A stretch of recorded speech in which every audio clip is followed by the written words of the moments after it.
Hey guys, how's it going? Hope you're doing well. My name is Crown, and today I'm going to read you some very interesting stories that I hope that you're gonna love. And now, without further ado, let's go!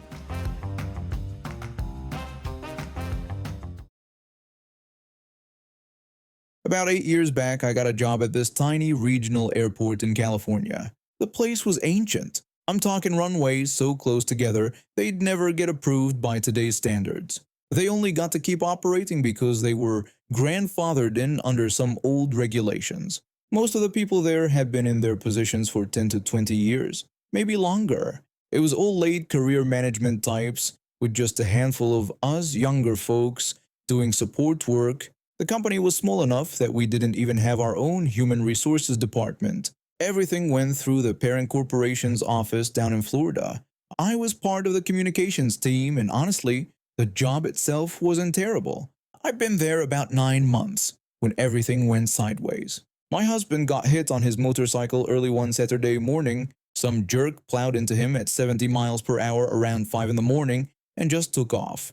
He fractured his wrist, broke both his feet, got road rash where his riding suit zipper failed. The worst part was his boots. These ankle-high lace-up ones came right off during the crash. He scraped part of his foot down to the bone on the pavement. The doctor said he wouldn't be walking for at least 3 months, maybe longer, and he'd need constant care at home for the foreseeable future. I burned through my sick time that first week, taking care of him in the hospital and getting him settled back home. Then I scheduled a meeting with my boss to figure out how we were going to make this work. But before I get to that meeting, you need to understand what kind of place this was. In those 9 months, I'd already seen some pretty sketchy stuff go down. Like this one time, I left 2 hours early for a personal appointment. They docked 2 hours from my vacation balance. Sounds normal, right? Except I was a salaried employee, and California has really specific laws about that. The company had zero policies saying they could even do this. I had to call the Human Resources office in Florida myself, and they confirmed it wasn't legal. Payroll had to reverse a whole bunch of docked pay after that. Then there was the funeral thing. The airport would host these services when fallen soldiers came through. I knew about them, understood what they were, but I'd never attended one. I'm not comfortable around death or funerals, and honestly, I thought it was morally wrong to intrude on something so private and personal just for a training exercise, especially when running these services was never going to be part of my actual job. My boss tried to force me to go anyway, saying she thought it was important for me to experience how emotional they were firsthand. I had to escalate that one to Human Resources in Florida too before they'd excuse me.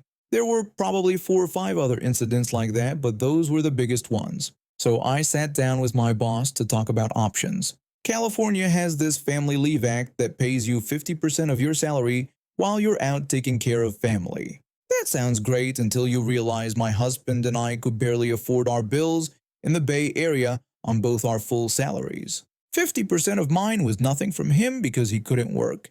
We'd be drowning in collections notices and probably homeless within a couple months. It just wasn't going to work. My performance reviews had all been good. I was doing solid work, and the company didn't have any policies against telecommuting. In fact, one of my co-workers was working from home full-time at that exact moment because she was pregnant. She wasn't even on bed rest or anything, just uncomfortable. My job was mostly phone calls, emails, computer work, that kind of thing. I could go 2 or 3 weeks without having a single face-to-face meeting that actually required me to be there in person. Plus, my work history from previous jobs included telecommuting experience. I knew how to do it, knew how to stay productive. I laid all this out. I asked if I could work from home while my husband recovered. My boss flat out refused. She told me they didn't allow telecommuting. When I pointed out that another woman was literally working from home at that very moment, my boss said she was a special case, and they couldn't make an exception for me. I asked her to explain which parts of my job couldn't be done remotely. She said that wasn't the point, and the answer was just no. That was it. Too bad, so sad, conversation over. I didn't have a lot of options. We were lucky enough to have friends and family who could help out some, but it was brutal. After a few weeks, my husband was in a wheelchair and starting physical therapy. That's when they told me I had to take a full 8 hours of sick time or vacation time for every single appointment I took him to. They also told me I couldn't even shift my hours by 60 minutes to accommodate the appointments.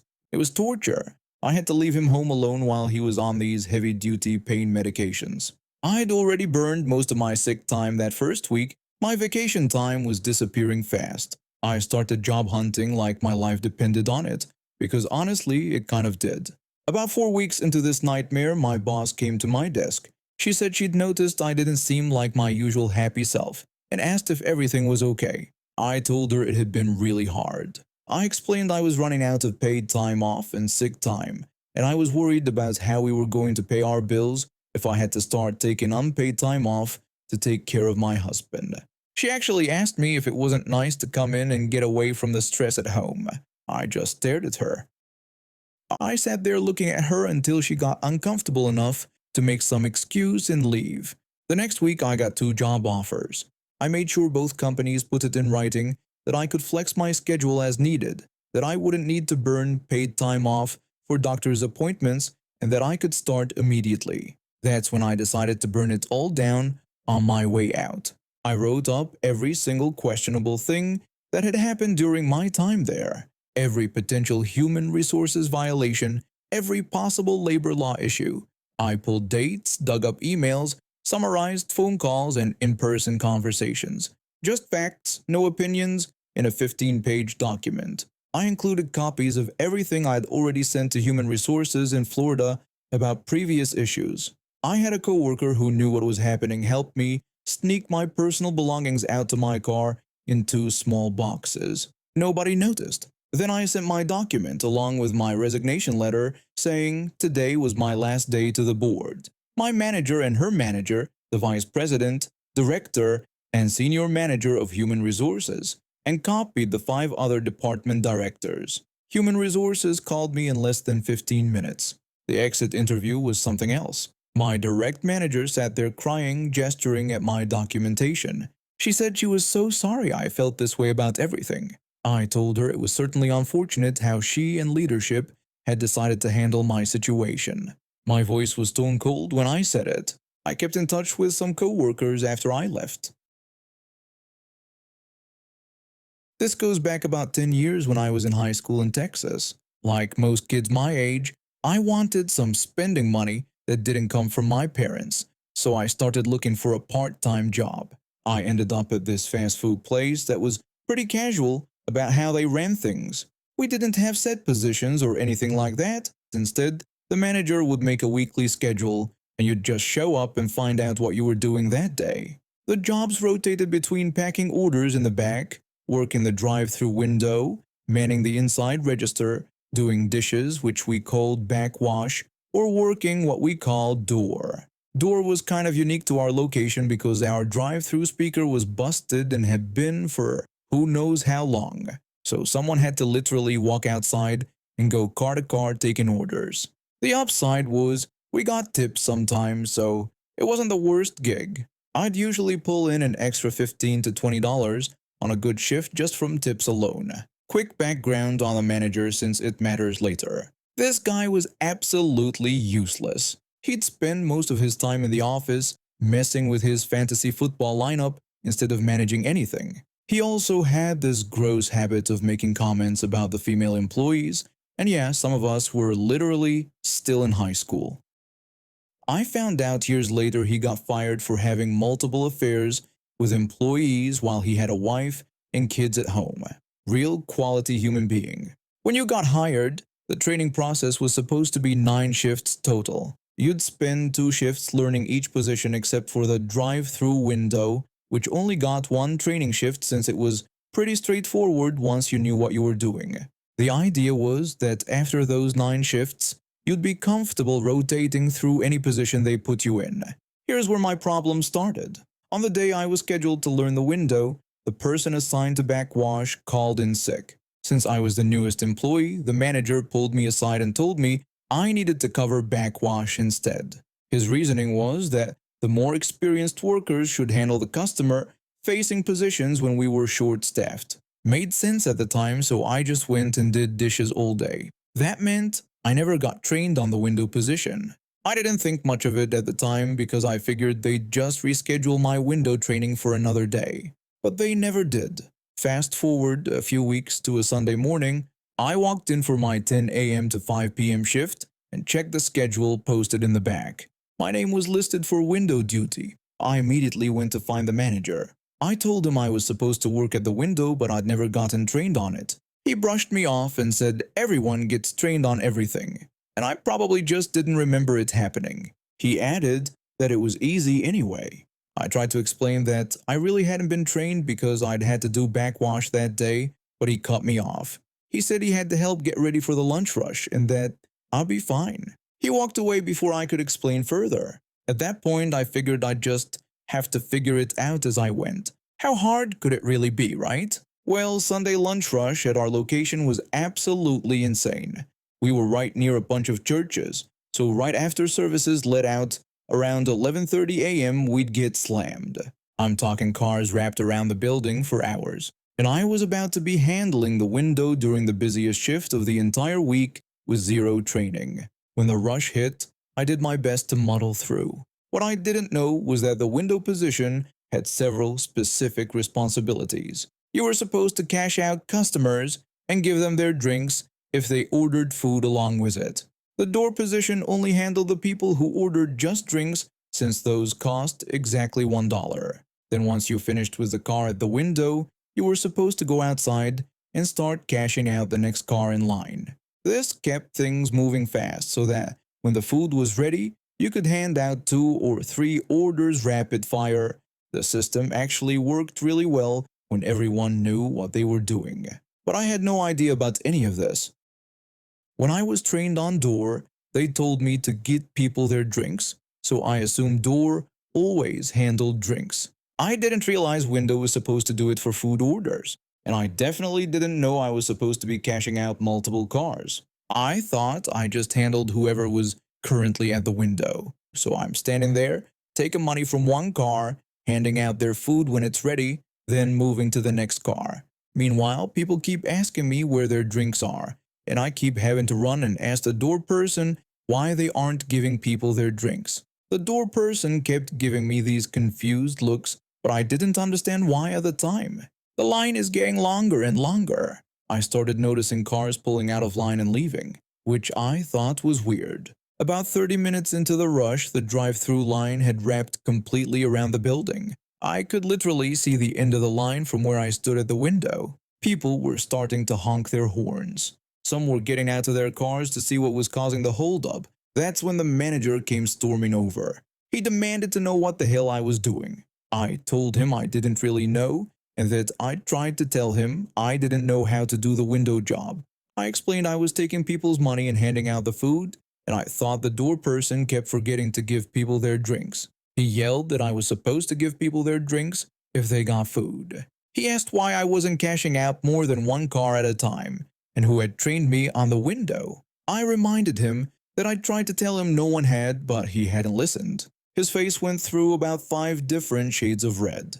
He looked back at the line of cars and then back at me. He didn't say anything else, just told me to go help take orders at the door, which I knew how to do. Then he had to take over the window himself to try to dig us out of the hole. I watched him work the window while I took orders outside. He was moving fast, handing out drinks with the food, cashing out 2 and 3 cars at a time. Even with him working at full speed, it took forever to catch up. The backup was so bad that the lunch rush lasted at least an hour longer than normal. And this is Texas in summer, so all these people just sat in their hot cars, waiting for our food for some reason. The whole time the manager had to work instead of sitting in his office, scrolling through his phone. I could see him sweating through his shirt. Every time he glanced my way, he looked annoyed. When the rush finally died down around 2:30 p.m., he disappeared into his office without saying a word to anyone. The other employees kept asking me what happened, and I had to explain the whole situation. Most of them thought it was funny that the manager had to actually work for once. My very next shift, I got trained on how to work the window properly this time. The manager didn't say much to me during that training, just went through the steps with this tight expression on his face. He showed me how to take payment, where to grab the drinks, how to cash out multiple cars to keep things moving. He emphasized that last part like 3 times. I worked there for about another year before moving on to something better. Every time I got scheduled for a window after that, I made sure to do it exactly right. Fast, efficient, drinks included. I'm a single mom and have been for about 4 years now, ever since my ex decided he wanted to find himself in another state with someone half his age. It's been rough, but my son keeps me going. He's 7 now, smart as a whip, and honestly, my best friend most days. We have our routine down pat. I pick him up from school every afternoon, we walk the 6 blocks home together, and he tells me everything about his day. The good, the bad, the drama between kids I've never met but feel like I know personally because he's so detailed in his storytelling. That Thursday started like any other. I got to the school right when the bell rang, spotted him coming out with his backpack bouncing against his shoulders, and off we went. He was telling me about this science experiment they did with vinegar and baking soda, going on and on about how it erupted like a volcano. I was only half listening if I'm being honest, just enjoying the sound of his voice and the fact that he was happy. We were maybe 3 blocks from home when I noticed them across the street. Another mom with her kid looked about the same age as mine. But this kid was having a complete meltdown, screaming, crying, the whole 9 yards. I tried not to stare because Lord knows my son has had his moments too, and I hate when people judge. But then this kid stopped walking entirely and started punching his mom's leg. Not little taps either. Full on hitting her. Over and over. My son tugged my hand and asked me why that kid was hitting his mom. I told him I didn't know and that sometimes kids just get upset.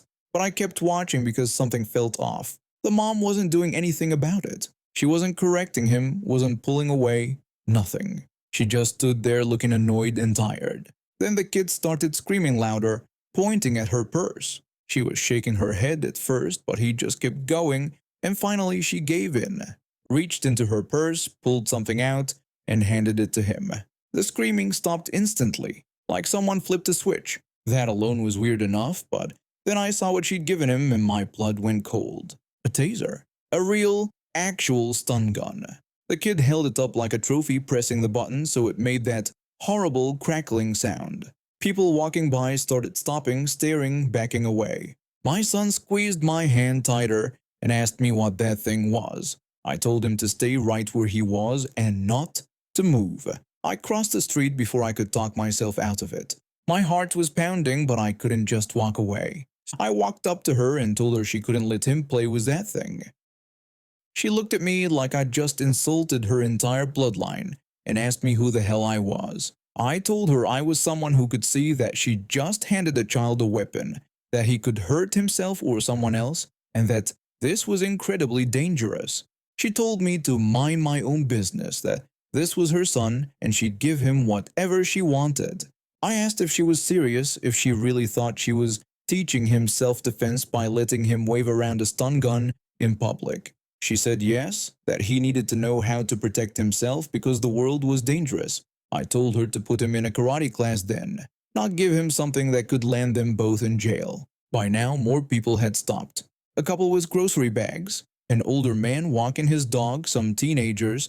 They were all watching and I could hear them muttering to each other. Karen's face was getting redder. Some random guy said I was right and that it was messed up. An older woman said that child should not have that thing. Karen looked around at everyone staring at her, and for a second I thought maybe she'd actually see reason. She reached for the taser and told her kid to give it back. The kid pulled it away from her and screamed no, that she gave it to him and it was his. She told him again to give it back. She reached again.